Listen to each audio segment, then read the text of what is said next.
Voilà, et maintenant pour parler quelques minutes de cette culpabilité, puisque j'ai aussi eu, d'autres personnes me dire: «Mais je ne comprends pas très bien, je ne ressens pas spécialement de culpabilité. De quoi est-ce que le cours parle?»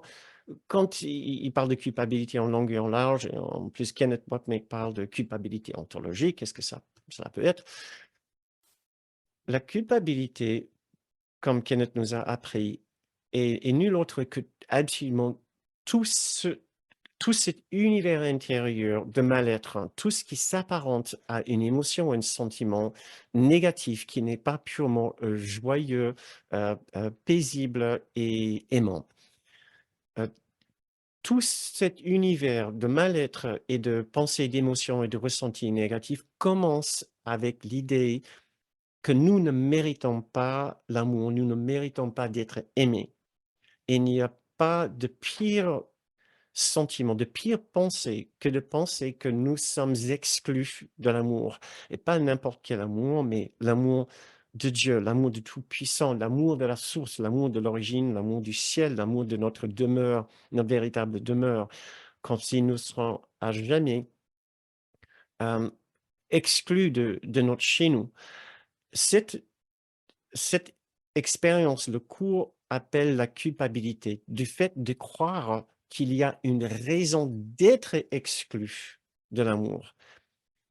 Cette raison, selon l'ego, selon le cours, c'est qu'il a mal interprété la séparation comme une faute extrêmement grave, comme un crime, au lieu de le définir comme un lubie, comme juste une étrange idée insensée, ouais, une minuscule et folle idée, comme nous lisons dans nos cours.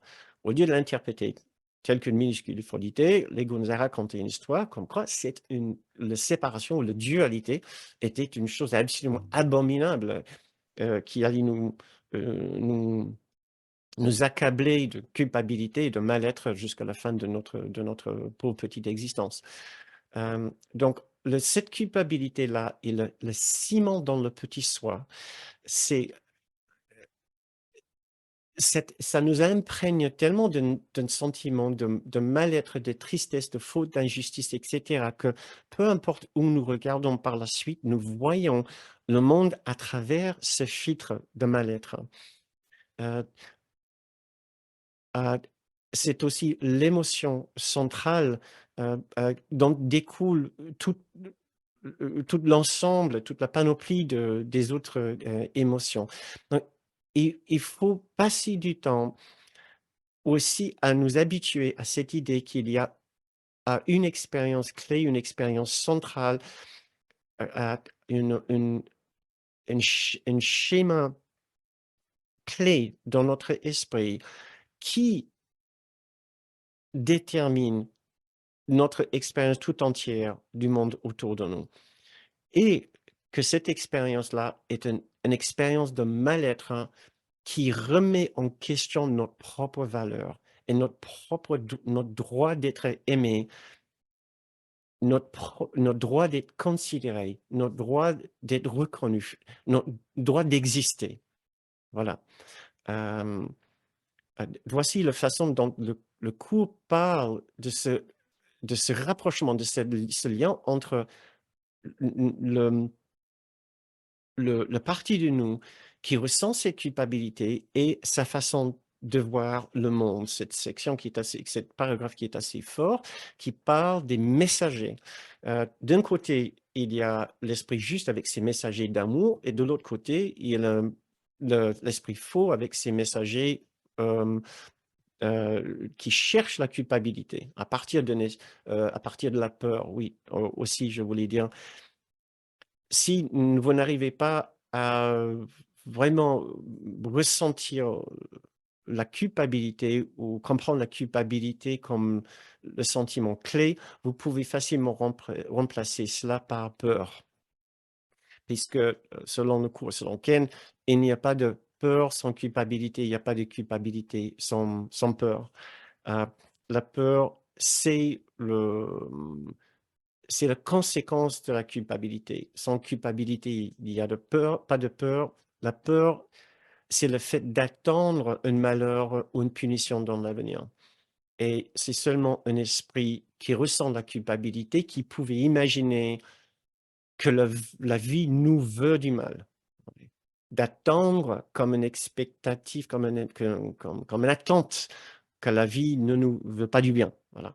Donc, très bien. Maintenant, ce que nous allons essayer de faire, c'est de comprendre euh, le rôle absolument essentiel de la culpabilité dans la philosophie, dans la spiritualité d'un courant miracle. La culpabilité ne trouve pas une si importante place dans aucune autre spiritualité.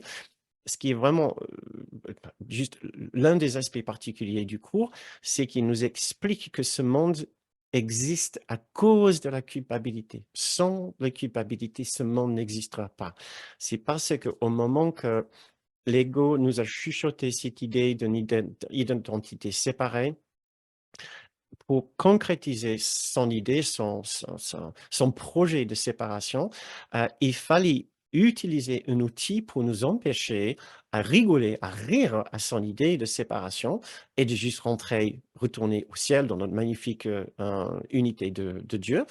Il a fabriqué une histoire de culpabilité, de mal-être, de crime, etc., comme nous avons déjà dit. Et c'est à partir de ce moment-là, quand nous avons crié au secours, mais qu'est-ce qu'on va faire? Mais ce sentiment de culpabilité est trop horrible. Tu parles maintenant d'un crime. On ne comprenait même pas ce que c'était un crime avant. Maintenant, soudain, il y a un crime. Euh, qu'il a dit, ne te fais pas le moindre souci pour cela. J'ai un plan.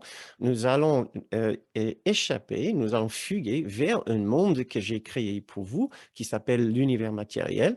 Et vous allez vous planquer, vous allez et pouvoir échapper au cours de Dieu.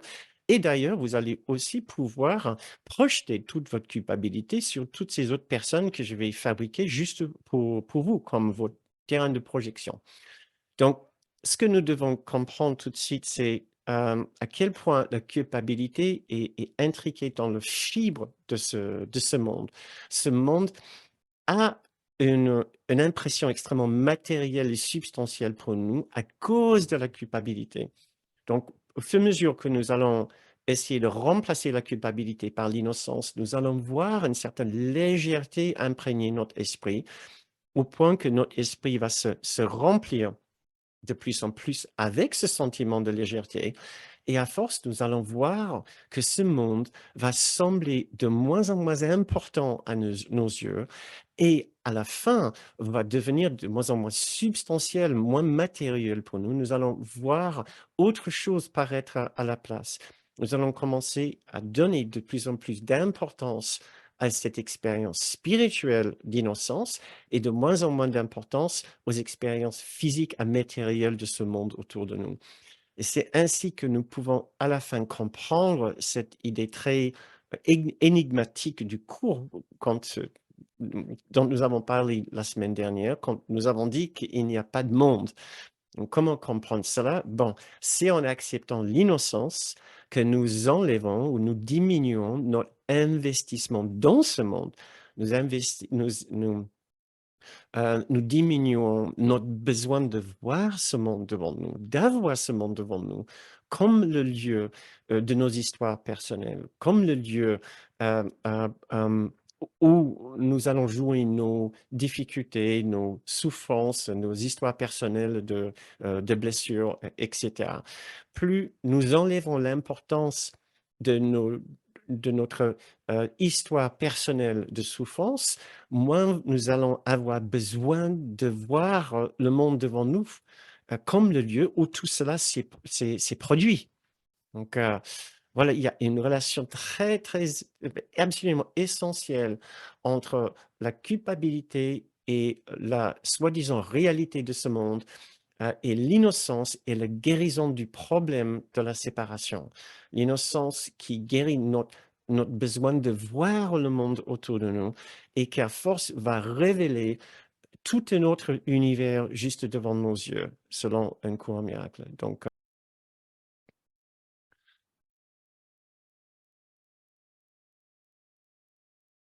même avec des belles méditations comme celle-ci, même avec beaucoup de travail, nous pouvons constater la difficulté de de diminuer et faire partir ce sentiment de mal-être et nous devons en toucher un mot puisque notre résistance et notre résistance justement à faire partir ce sentiment de mal-être est très importante.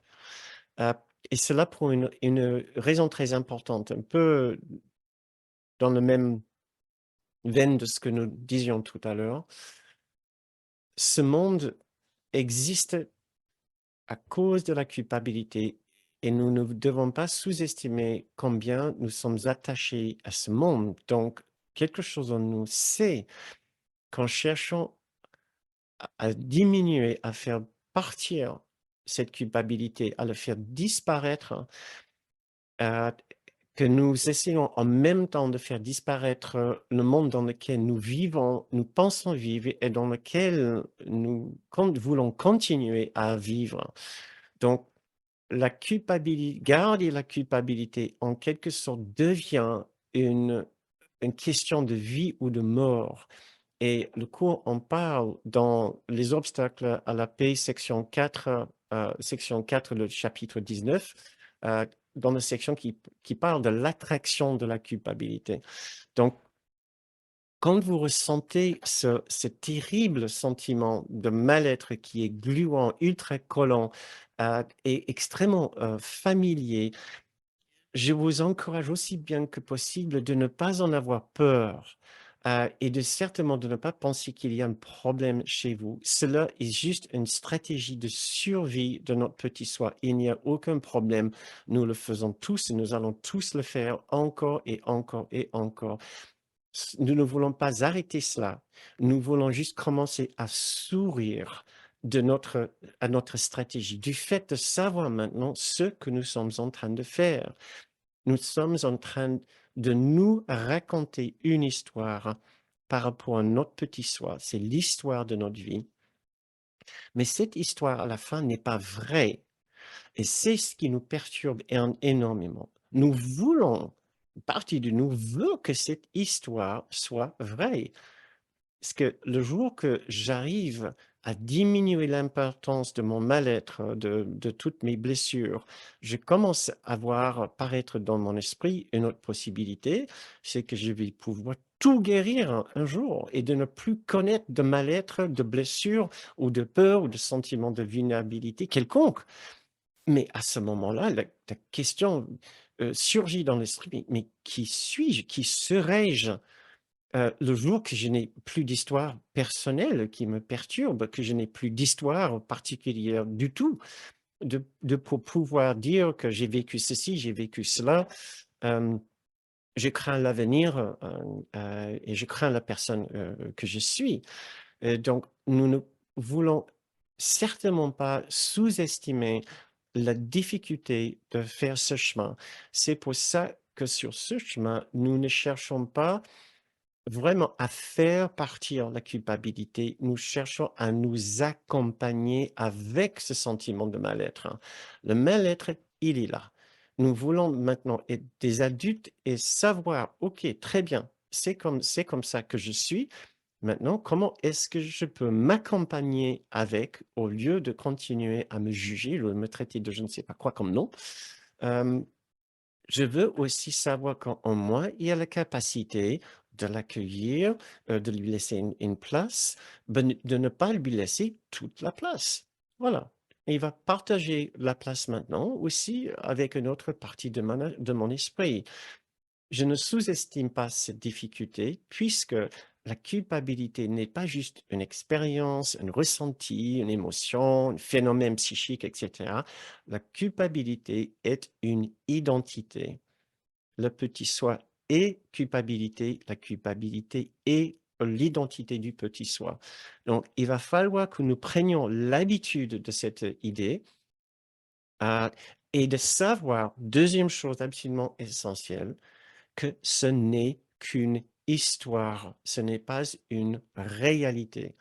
C'est c'est une soi imaginaire que nous avons imaginé, que nous continuons à imaginer, dans lequel nous allons continuer aussi à investir. Donc ne soyons pas dupes que voilà, ça va rester encore un certain temps. Nous voulons juste savoir maintenant que nous pouvons nous accompagner dans nos, futures, difficultés, nos futurs passages, dans le mal-être, dans les petites identités qui fait surgir le monde faux, l'ancien monde devant nous, pour di pour qui n'est pas le monde réel, justement, pour contraster avec le monde réel. Si nous ne vivons pas dans le monde réel, c'est parce que nous sommes encore trop attachés à l'ancien monde et nous ne voulons pas nous précipiter, nous ne voulons pas nous presser, voilà. Si nous y sommes encore, c'est parce que nous avons besoin d'y être et nous avons encore trop peur de changer notre identité pour voir que nous n'avons pas besoin de ce monde-là. Nous pouvons entrer dans une autre perception de soi pour vivre une autre expérience de ce monde. L'innocence, à force de l'accepter, va finir par effacer notre histoire particulière. Le bonté, la bienveillance et le bien-être, en les acceptant, diminue notre histoire particulière, parce que cette histoire particulière était basée sur toutes les erreurs et les fautes que les autres, ont commis, envers nous, ou sont basées sur nos propres blessures que nous avons, auto-provoquées. Alors, si nous remplaçons toute idée de faute par l'innocence, la bonté et la bienveillance, il n'y a plus cette histoire. Et plus encore, il n'y a plus d'histoire non plus, de culpabilité, de la part d'autres personnes. C'est donc nous pouvons étendre cette innocence à toute autre personne et à ce moment-là, nous pouvons commencer à voir un autre monde de personnes innocentes devant nous, et nous pouvons imaginer, un moment futur où nous avons l'impression d'entrer dans un tout autre monde rempli d'être, d'innocence.